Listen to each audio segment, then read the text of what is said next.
Welcome to the Hateful Hitman Podcast. Brought to you by Hitman Fantasy Productions. Premier football coverage from college to NFL to fantasy and everything in between. And now, in the Hitman's Hideout, here's your host, Chris Strasbaugh.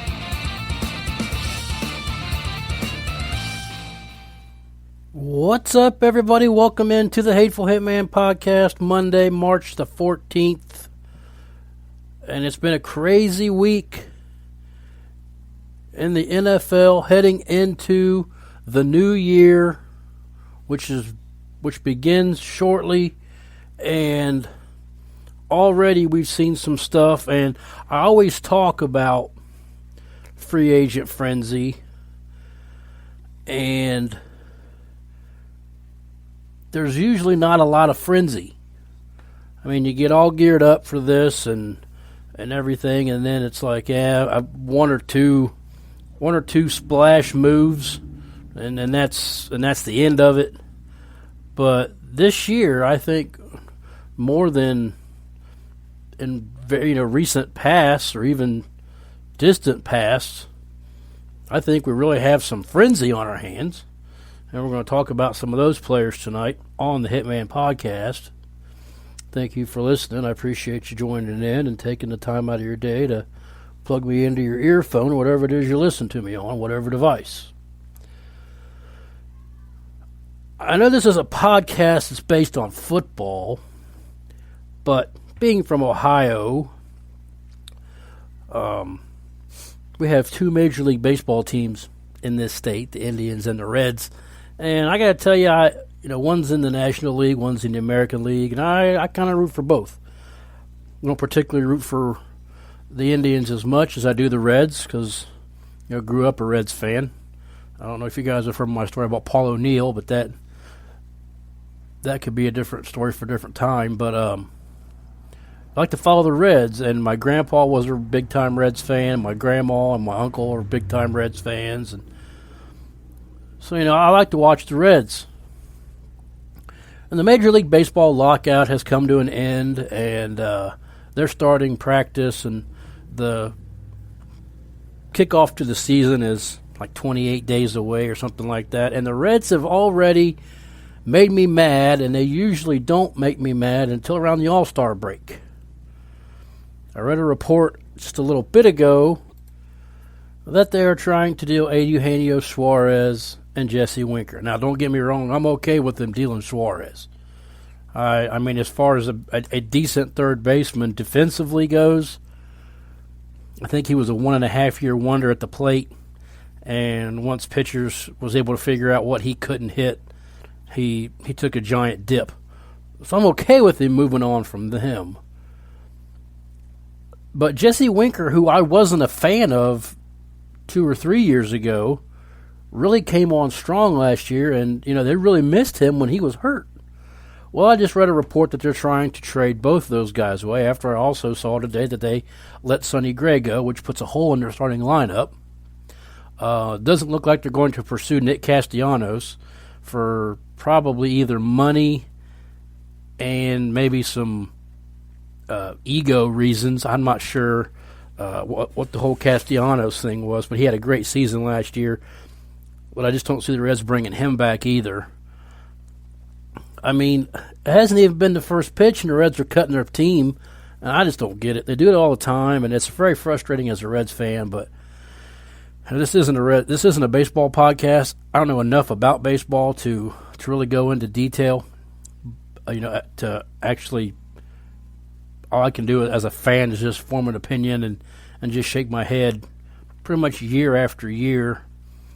And, it's something for us to get excited for because football is, in the off-season stages. And we have to deal with, free agency and off-season things of that nature. But there's no games, so I enjoy watching some baseball in the evenings, especially, opening up the podcast windows and the podcast room and get some tea and have a breeze and watch the Reds. But so frustrating seeing this happen all before, we even really got the season going, and that's a 5-minute rant on the Reds that I really wasn't planning on. So the meat of the show this evening is free agency. And like I said at the top, it's really free agent frenzy. I'm going to start right here with Russell Wilson, a deal that I was a little surprised at seeing. And once I was able to, kind of sit back and take it in and kind of peel through the layers of the Russell Wilson deal to Denver, I really like this for Denver. I think Denver got a steal for what they gave up. They got the position of need to put them in position to, contend for the division. Now you got Russell Wilson, Patrick Mahomes, Justin Herbert, and Derek Carr all in the same division. And that's a lot of quarterback. That's a lot of good quarterback play right there. And Denver had to make this move to keep up with the Joneses. And this is great for everybody. This is great for everybody in general. And the one bump that I really think it gives a player is Albert Okwuegbunam. With the departure of Noah Fant to Seattle, they must think, like we all did. If you go back shows when he was coming out of college, they call him Albert O. Albert Okwuegbunam was, the number one tight end, and it wasn't even close, for tight ends coming out. So he's young, and Russell Wilson's not young, but he still has a few good years left in him, and this is the window for Denver to get back to the championship. Several good wide receivers, along with Alberto, along with Javonte Williams. I think he may have hit a little bit of a rookie wall last year, even with Melvin Gordon, in there taking away some of the carries. But if Melvin Gordon does in fact move on to a different team, then it's going to be Javonte Williams. He's going to be their main guy. And this offense for Denver is going to be pretty darn good. And I think Russell Wilson was a missing piece. Now for Seattle, they got Drew Lock in the deal. Okay, I don't know that that's going to be their answer at the quarterback position. I would assume not. So they're going to still be looking for quarterback play, and I think that Denver did well. I think that Denver won this trade, and I think they won it, and it wasn't even close. And I think at the end of the day, Russell Wilson was just done with Seattle. He wanted to move on, and I think as fantasy enthusiasts, that's good for us because now we can see what Denver will let him do as far as opening up his game. Because, Pete Carroll liked to run, and really just kind of keep Russell Wilson, in a certain lane. And, maybe now they'll open it up and let him see what he can really do. As far as rushing ability goes, I think he's still going to have a little bit, but not like he was early in his career because now he's trying to, not get hurt, which is totally understandable. And they got other guys for that. So, but it bumps Judy, it bumps Patrick, and it bumps Sutton, and it definitely bumps Alberto. This is a good deal for Denver, and Denver fans should really be happy about this trade.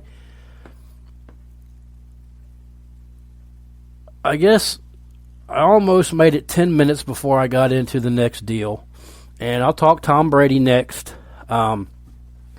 After a brief retirement, Tom Brady comes out and says that he is going to play for Tampa this year for his 23rd season. I saw a meme on social media that said the NBA or the Major League Baseball lockout lasted longer than Tom Brady's retirement. I got a kick out of that. I thought that was pretty funny. He's coming back to Tampa, who is pretty much intact except for the running back. And they did lose a big offensive lineman. From what I'm understanding, he's going to sign with the Bengals, which is a great get for Joe Burrow. But, you got to think if Godwin's healthy, he's coming back. And I don't know that the Gronkowski to Cincinnati happens now. Gronkowski to Dallas probably doesn't happen now. Gronk probably, if he stays playing, will stay in Tampa with Tom Brady. and you got Mike Evans and Godwin coming back off of injury. They're going to throw a lot, maybe run just enough to keep the defense honest. And, I think all those guys offensively for fantasy are going to be, green light goes.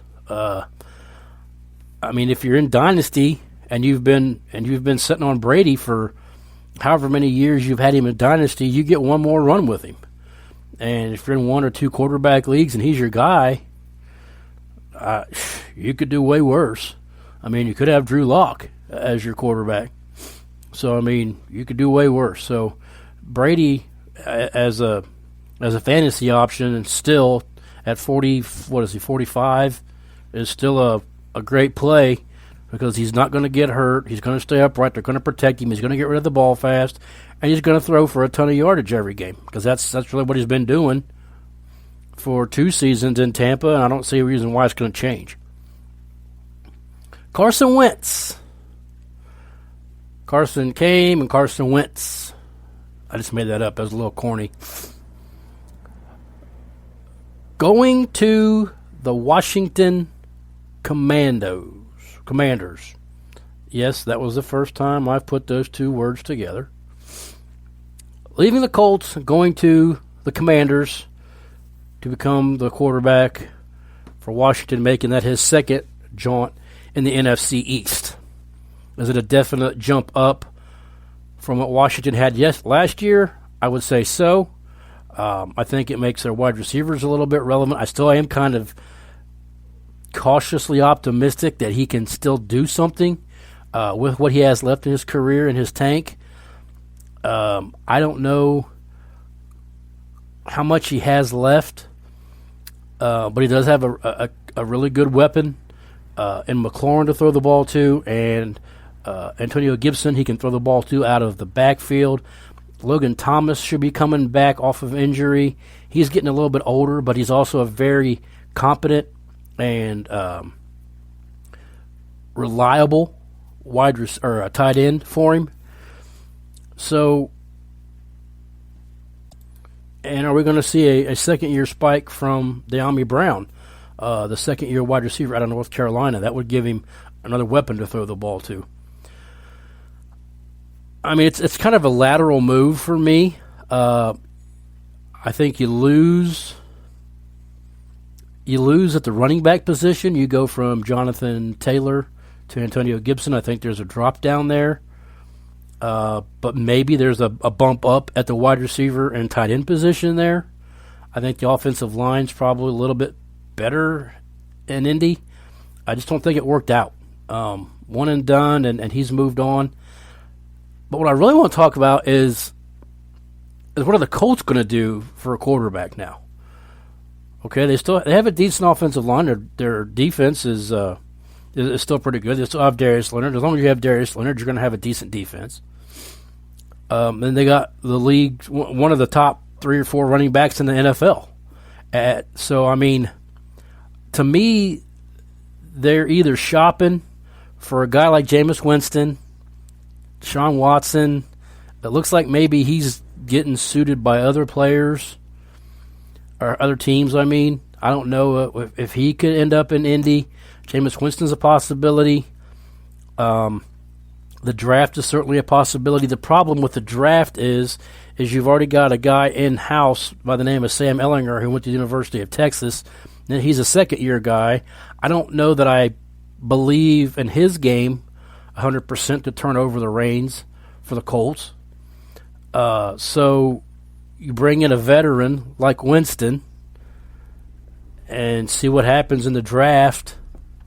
I don't know. There's some question marks there, and it's going to be interesting to see what they do in the draft because this is a position of need for them, and it has been ever since Luck. Rivers had a good run with them, but he was just getting old. So, but you're used as a Colts fan. Let's be realistic here, okay? And I have some Colts fans as friends. They're used to good quarterback play. Okay, they had Peyton Manning And then they had Andrew Luck. So, I mean, they're accustomed to not having to worry about who is going to be under center every season. So this is an issue that needs to get addressed for Indianapolis, and they've got to get it fixed quick.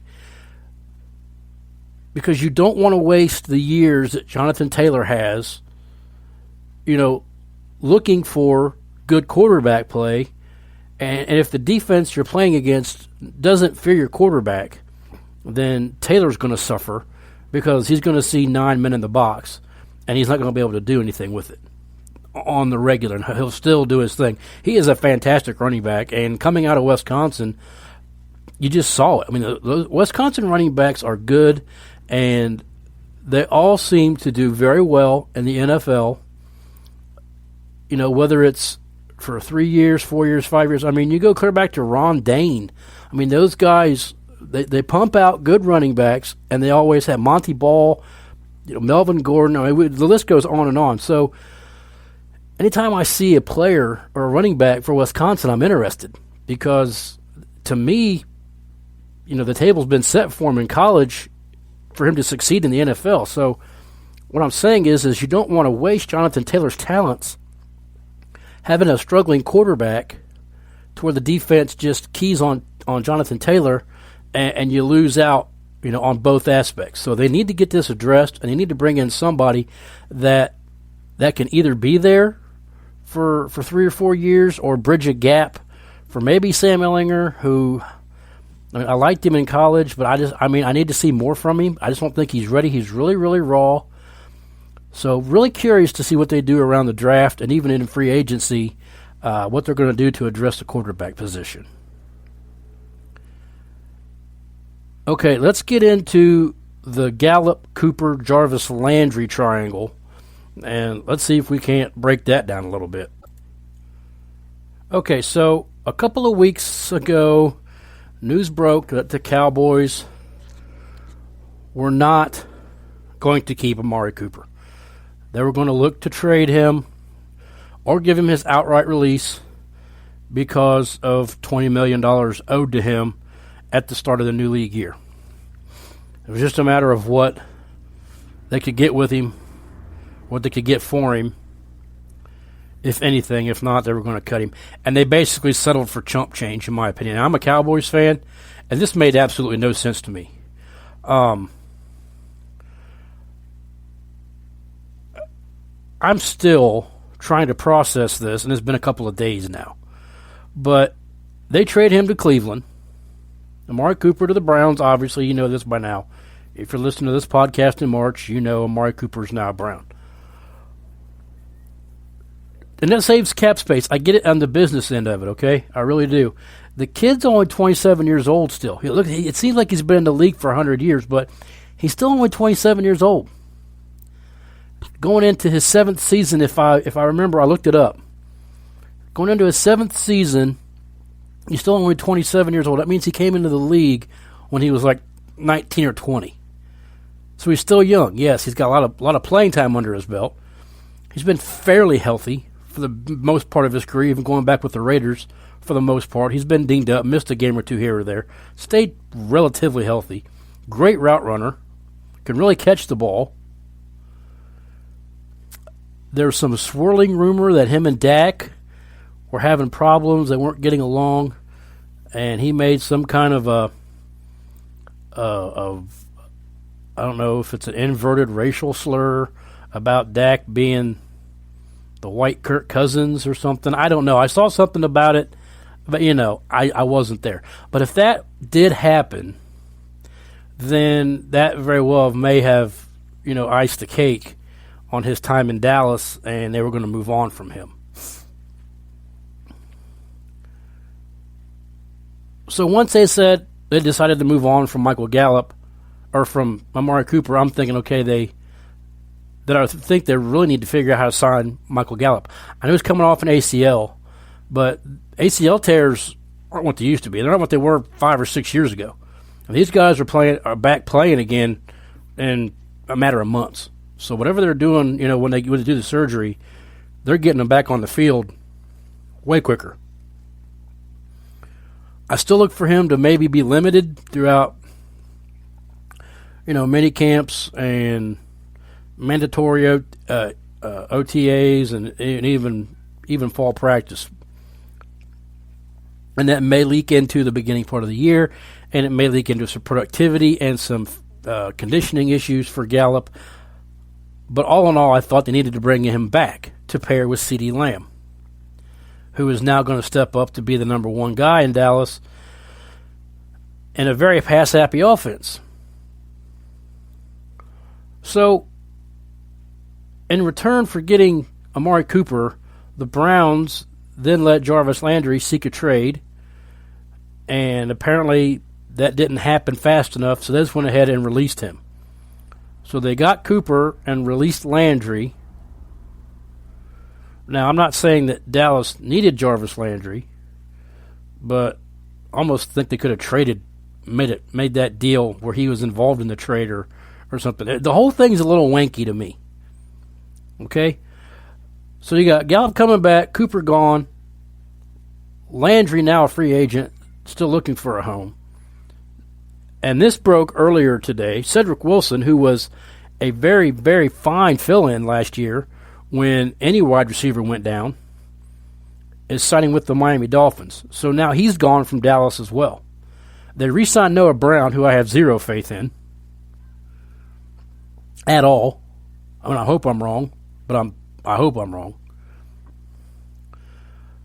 So the wide receiving core in Dallas is already is a little bit. It's all of a sudden it's in question. Okay, now probably business wise, it wasn't going to be conceivable, but if you're going to do all that, as the CEO and the GMs and all the Joneses put their heads together in Dallas, they should have moved Zeke. It frees up probably the same amount of money, if not more. And it gets rid of a relic and a statue at running back who doesn't do anything anymore. And they say, well, there's nobody else that can run block or can pass block like Zeke Elliott. All right.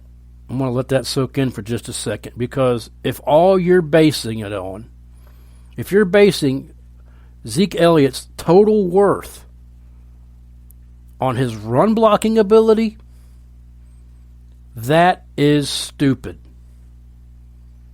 Stupid. Yes, he can run block, or pass block, excuse me. I meant pass block the whole entire time. Yes, he can pass block. Okay, yeah, he stands up linebackers and blitzers and stuff. He does a very good job of that. But if your sole purpose for keeping that man is because he can block, you see where I'm going with this? They're not saying anything about his ability to run the ball or even catch the ball. I've seen reports that his blocking ability is second to none, and it very well may be, because he's very good at it. But, wow. I'd have moved on from him. I wasn't a fan of the pick anyway. Back in the day, I thought it was a dumb pick. It was way too high to take him, and he flashed and was done. I hate to say I'm right, but I was right. So, once again, the soap opera and the drama continues in Dallas. And the only good thing that I've seen out of this whole entire thing so far is that they did franchise tag Dalton Schultz, and they cut Greg Zuerlein, and they cut Blake Jarwin. That's the only two things that I've seen out of this that's really been any good news for the Cowboys. James Conner. Now, this is a feel-good story, folks. Okay, he is re-signing with the Arizona Cardinals. He did enough to prove himself last year. He is solidified himself as the number one back. Why do you ask? Well, because Chase Edmonds is moving on to Miami as well. He inked a deal to go to Miami. And this is a great move for him, and it also puts your shares of Gaskin on the back burner. And if they bring somebody else in, Gaskin may just lose all kinds of fantasy value altogether. This is a really good signing for the Dolphins, along with Cedric Wilson. And I think that these guys are both going to be really good for Miami, and they're going to help Tua and Wilson now. And then you also got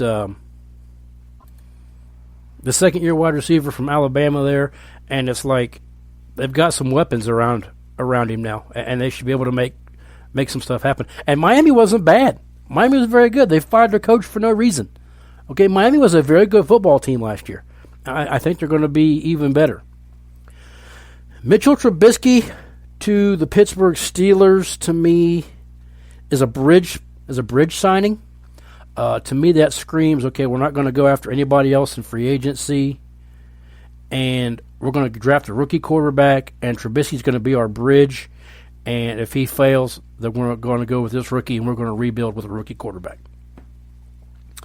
To me, that's the only thing that makes any sense, and he may get a shot there. I mean, he's not old. He still has several years to play, and maybe he goes there, proves himself, and he's the guy. I mean, I don't see it, but possibly. Looking like Christian Kirk is going to sign with the Jacksonville Jaguars, per a report that I seen on Sleeper earlier. And it's good news for Rondale Moore, because I think he will just jump right in to the Christian Kirk role. It's probably good news for Christian Kirk if Trevor Lawrence plays better than he did his rookie season, because it's a step up from Laviska Shenault, and I think maybe Christian Kirk puts a little bit of pressure on Laviska Shenault, and we don't see as much as Shenault anymore. I'm a little bummed. I have several shares of Christian Kirk throughout my fantasy landscape. I'm a little bummed at the landing spot. I thought that maybe he'd go somewhere else where I was a little bit more enthused with his opportunity. And, maybe he'll surprise. Maybe he will. But, we've still got several names out there that we're going to be interested to find homes for. Allen Robinson, I haven't heard anything on Allen Robinson. Obviously, Jameis Winston. The whole Deshaun Watson saga was really fired up on Saturday. I was texting Kane Harder back and forth, and because there was a chance that he was going to go to Pittsburgh, and Philly was interested, and there were several teams that are still all in, that were still wanting to make a play for Deshaun Watson. But then all of a sudden it came out that Pittsburgh had no desire, and they were not going to pursue Deshaun Watson. And then obviously we find out that they signed Trubisky today. So where does he go? Where is he going to be at?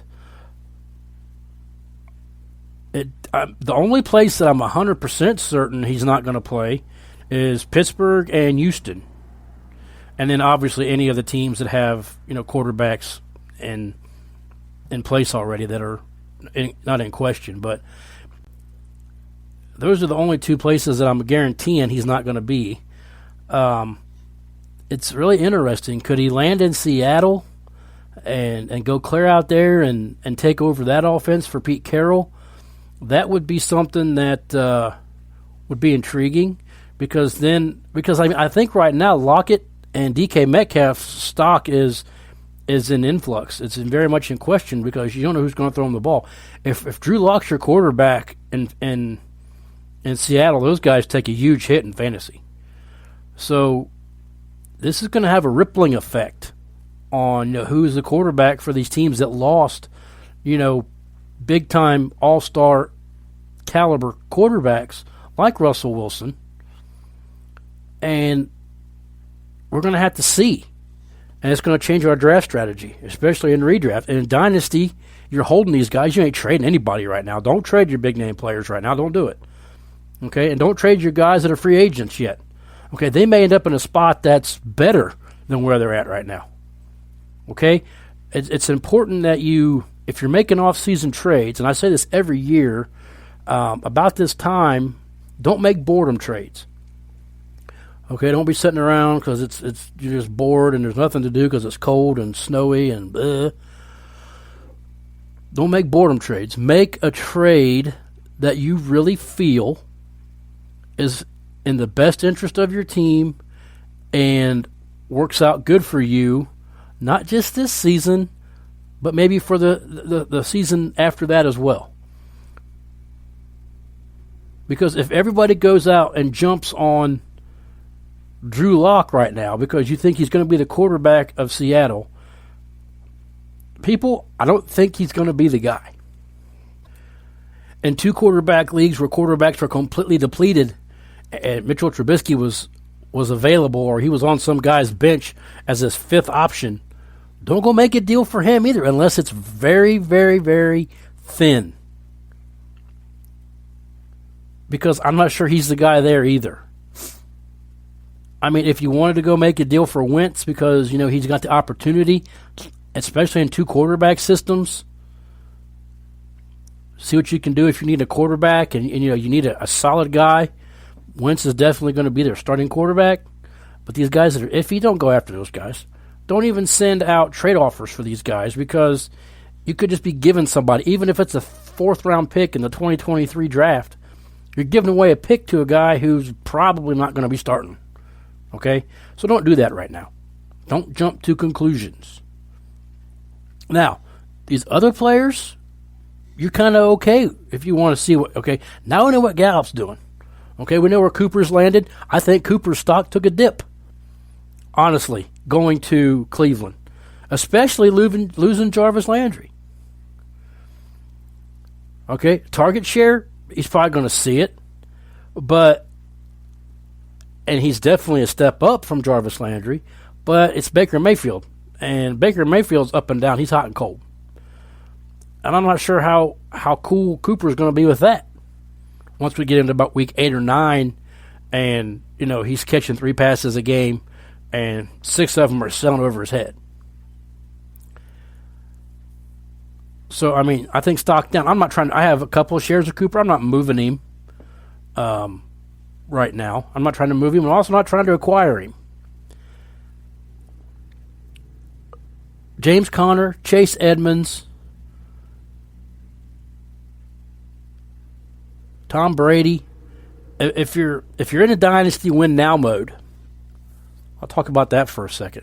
If you're in dynasty win now mode, and this thought has crossed my mind, in a couple of leagues I'm in that I don't have Brady, in a couple of dynasty leagues where I don't have Brady, I thought, am I only a quarterback away? And this would be a 2 quarterback system that I'm talking about, where I feel that I'm in win now mode and all I need is a second quarterback. I'll talk about one league specifically. It's the Chumps League, ran by Brian Wickham. I'll talk about it all the time. It's our biggest league. It's the league where, if you win it, you're king of the mountain, and everybody's like, "Oh, you're such an ass. You're a dick. We're coming after you." But if you're in win now mode, okay, where I'm pretty much in that window, that win now window. And I thought I had a really, really good shot last year. My team was really good, and I think I was the 1 or 2 seed in that league. And Kyler Murray was my number 2 quarterback. And he hurt me at the end of the season for the 2nd year in a row. So the thought crossed my mind. Do I try to go get Tom Brady for 1 year in a pass-happy offense where he's going to throw for a ton of yards and probably a bunch of touchdowns, and he's my number 2 quarterback to go along with Josh Allen, and win it now? I'm not against it. Like I said, the thoughts crossed my mind several times. I just don't want to get into the negotiations because I think Tom Brady's going to be overvalued even for that 1 year. I don't pick in the first 4 rounds because I threw everything in to last year to win it. And I fell short. But if you're in that situation where you need a 1 year thing and you're like, your window's there, it's now, and you're ready to roll, and you need a quarterback or a quarterback 2, and say you had Wentz last year, or you had maybe even Jameis Winston until he got hurt or whatever, and you're a quarterback away, and you want to go make a play for Brady to solidify it to win you a championship, you can't fault that. Any of us fantasy enthusiasts say, you got to do what's best for your team. And if it's win now mode and your window's closing because you got guys that are getting up in years and, quarterbacks and wide receivers are going to start falling off, then yeah, make that move all day long. Go get Brady and feel comfortable doing it because he's going to be solid for you for 17 weeks. Hassan Reddick. Breaking news on the Hitman podcast. Hassan Reddick is leaving Carolina and is headed to Philadelphia. Okay. I wish he would have re-signed in Carolina. I liked him there. He had a very productive year last year. I got to let this kind of soak in for a minute. I guess you can look at it one way. When he was in Carolina, he needed Brian Burns to make him look good. Now he's going to Philly so Josh Sweat can make him look good. I don't know. That just came to me. A couple of Florida State guys, it's a joke. It's a joke. No, I don't hate this. For Reddick, I wish he would have stayed in the system in Carolina. He had a very productive year fantasy-wise, but that's a big move defensively for another free agent. And I bet you that does tickle Brian Wickham. He's a big Philadelphia Eagles fan. I bet you he'll be enjoying hearing that news. Hassan Reddick to the Eagles, leaving Carolina. This is just the tip of the iceberg. We've still got a lot of time to go through this leading up to the draft. The free agent market, like I said at the top of the show, is frenzy this year. We've already had so many moves that were just mind-blowing and like, holy crap. That just happened. The Russell Wilson and was the biggest one in my opinion. And then Brady unretiring. I got to tell you, I was 50-50 on him staying retired anyway, so I'm not really surprised he came back. So that really doesn't surprise me. It does help, fantasy people who've had him, and we're looking at, well, I have a big old hole for Brady. You don't have it now. You got him for one more year. So we're just getting going in free agency. We got a long way to go. Be interesting to see where some of these other big names land. See who quarterbacks the Colts, and see who quarterbacks Seattle. See who quarterbacks Houston, because it looks like maybe they're going to stick with the kid they had last year, Davis Mills. Also saw yesterday where Kirk Cousins re-signed. 1 year, $35 million guaranteed, so he's not leaving Minnesota. Some of these pieces are getting put together, but there's still a long, long way to go leading up to the draft.